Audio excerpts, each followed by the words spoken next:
Hey everybody, it is Christine. Welcome here to my channel. I've got a very different background for you today because I was actually filming another video. Watch this space, that's fun and exciting. It'll be coming out sometime, hopefully in the next month or so. But today's video is all about me, really, which sounds so vain and conceited, but really it is in collaboration with Jessica from the Waldock Way and Abby from Rooted and Rest, two of my dear mama homeschool friends here on YouTube. They did this collaboration all of last year and they're continuing it this year. So go and check out their channels. This is not just in collaboration with them, it's actually in collaboration with a whole bunch of other homeschool moms. So I'll leave the link to the playlist down in the description below, and I'm going to jump on in and start sharing about me.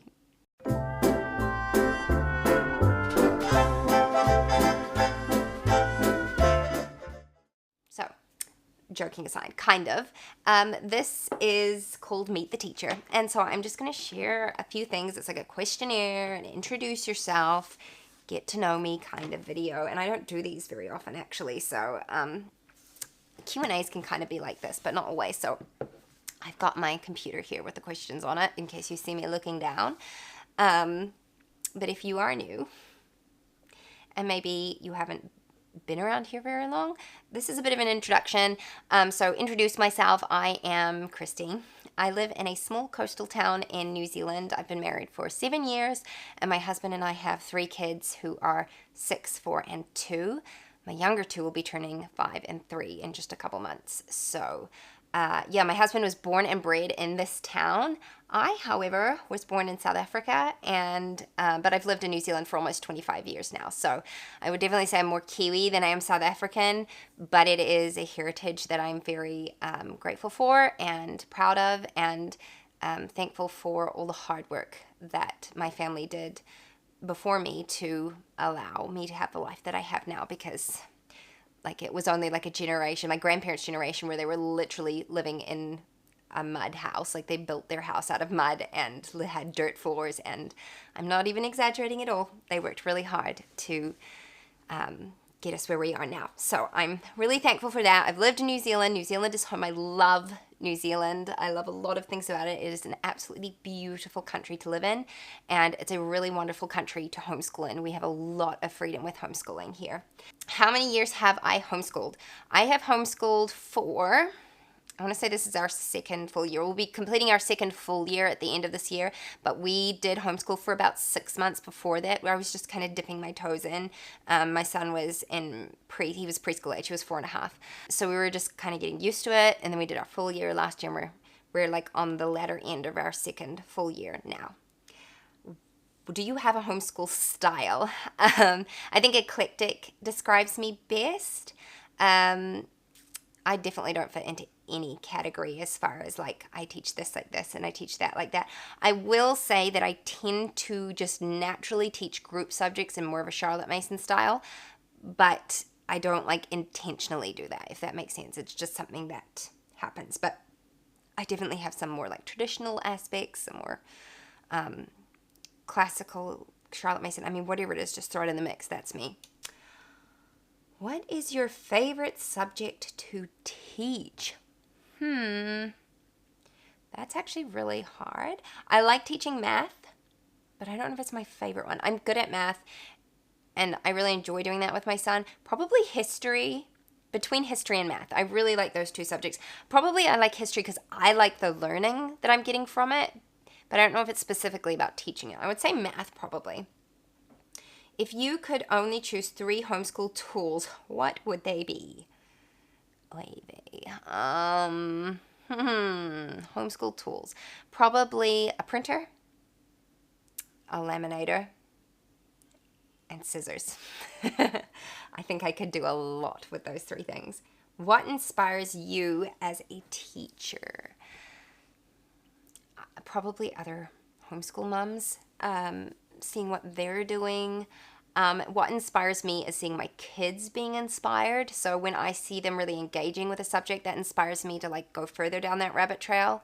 And just beautiful things, like seeing things that are beautiful and seeing how we can incorporate that into our homeschool, all of the stuff. And then probably to add on to that is scripture, God's word. That is the ultimate inspiration for us homeschooling. And so, the more I read about it, the more I study about it. And I'm not saying that Christ said that we must homeschool our children specifically, but I feel as though he has called me to do that based on our current circumstances, where we live, all those kinds of things. And so, yeah, that's definitely my ultimate inspiration. Are you an early bird or a night owl? Now, I watched Abby's video on this, and I actually think I related very much to her, because she said that she's an early bird because she has to be, because that's when she's the most productive, but like naturally she'd be more of a night owl. And I think that is actually where I fit in. I get so much more done in the morning. By 4 o'clock in the afternoon, even like 1 o'clock in the afternoon, I am done. Like, my brain is tired, and that's probably also with having little kids.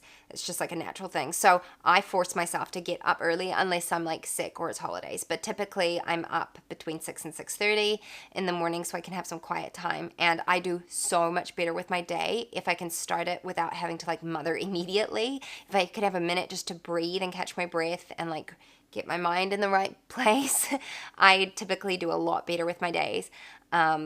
And our afternoons and evenings go so much more smoothly if I get as much done in the mornings as possible. So, yeah, I do tend to burn the candle at both ends, though. What is your favorite teacher treat? Coffee, tea, candy, chocolate? Probably tea, I would say, is my first thing. I love a good cup of tea. I love a good mug. Got it here. Specifically, English breakfast.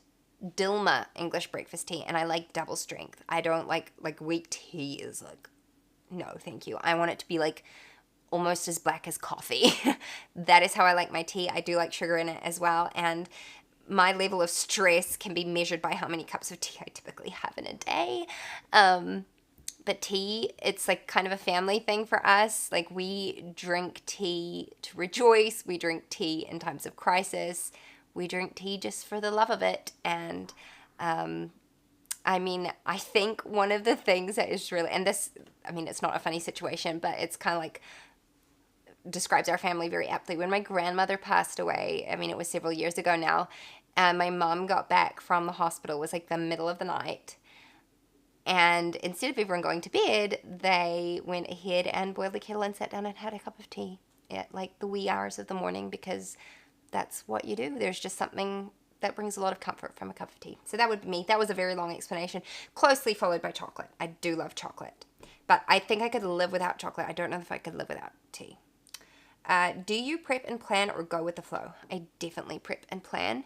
And this is something I've actually really struggled with since I began homeschooling, because, and I understand why there's this movement, but there's a lot of like push to like not have schedules and not have routines and just kind of unschool and go with the flow. And I'm not saying that there's anything wrong with those things. There's nothing wrong with being that way, but it doesn't work for everyone, just like scheduling doesn't work for everyone. For me, if it's not written down and it's not planned out, it will not get done, because I get very overwhelmed and I will just put things aside, and my brain cannot mentally track everything that needs doing. And so the way that I like to plan is I plan with good intentions, but I'm also very flexible about the schedule changing and like changing lesson plans and that kind of thing. Like, I never plan out my year or my month or even my week with the intention of like, this must all be done, because I'm aware that life throws you curveballs. And so, yes, I prep and plan so that I don't have excuses for things not to be done. You know what I mean? Like things like science and nature study and things like that. If I know what's coming up, it's so much better for me to make sure I've got all the materials at hand and all that kind of stuff. Because my kids are so little, it's not super easy for me to just hop in the car and go down to the store to grab stuff that we're missing. Like, it's an ordeal to get little kids out the door and back. And then by the time we're there and back, it's like nap time and, the moment's over. So prep and plan is the way. All right, and then last one, what is something you really enjoy outside of being a homeschool parent? That's actually hard for me to narrow down, because I think it just has to kind of come under a big blanket statement of being creative. I like to be creative. I like to make beautiful things, whether it's through photography, crafting, writing. I've been blogging for years now. I I like business, the business aspect of it. In fact, I really like it. I find it very motivating, but I can get burnt out quite quickly. But anything creative, like I never used to think I was a very creative person because I used to always think of creativity being like specific to being like an artist, as far as like painting and drawing. And I'm okay at those things, but I'm not like brilliant at them. But I've come to realize in my adult years that creativity looks like things like photography and graphic design, and you can be a very type A person and still be very creative. In fact, I think everybody is creative just in their own way. But that took me till I was an adult to really understand. Like I've always loved sewing and crocheting and like, you know, those kinds of things. And decorating my home. I love home decor. It's like one of my favorite things. So yeah, I think that's what I would say outside of homeschooling. I really love those things. And I feel like homeschooling really mirrors with that very well. Like the creator and the type A, it all kind of goes together. So that is a little bit about me. Please go and check out the playlist about all the other ladies. I'm going to go and watch them because I love getting to know homeschool moms. And I feel like these kind of videos are fun because it's a quick way to find out who you're like might really gel with and you'd enjoy their content.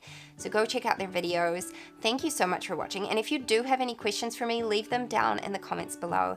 And I will see you next time. Bye-bye, guys. The world had more of your smile. What if the wind could spread your love?